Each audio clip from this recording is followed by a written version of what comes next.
The future of world trade is hanging in the balance. Delegates from over 100 countries are gathering in Brussels for talks on trade liberalisation. Australia has a vital interest in the outcome.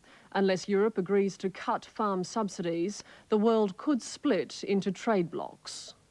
Brussels Exhibition Park and the prospect of trade negotiations less triumphant than the architecture. 2,000 delegates from 107 countries are here, but there's no air of optimism. After 4 years of talking, there's deadlock.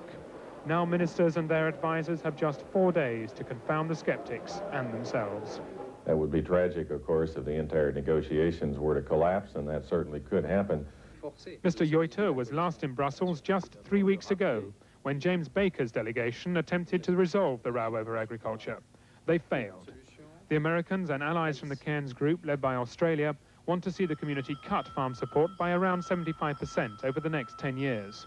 The community is offering just 15% over the next 6 years.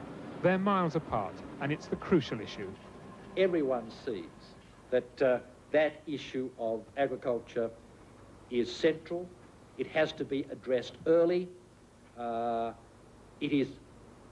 impasse there is poisoning other parts of the round. Negotiations in other areas are going to be difficult without some resolution there.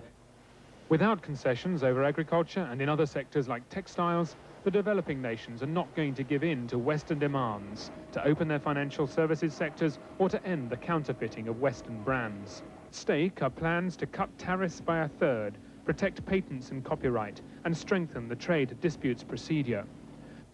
Last night the socialising, and today the talking. European ministers will come under renewed pressure to sacrifice the farmers for the sake of free trade. And with the outlook on trade talks pessimistic, the subsidies Australia wants reduced have again hit our wheat growers, who are looking for a return to government underwriting. The price for our wheat has now fallen well below the cost of production. The nations that usually do the dumping got a taste of the medicine in Perth this morning.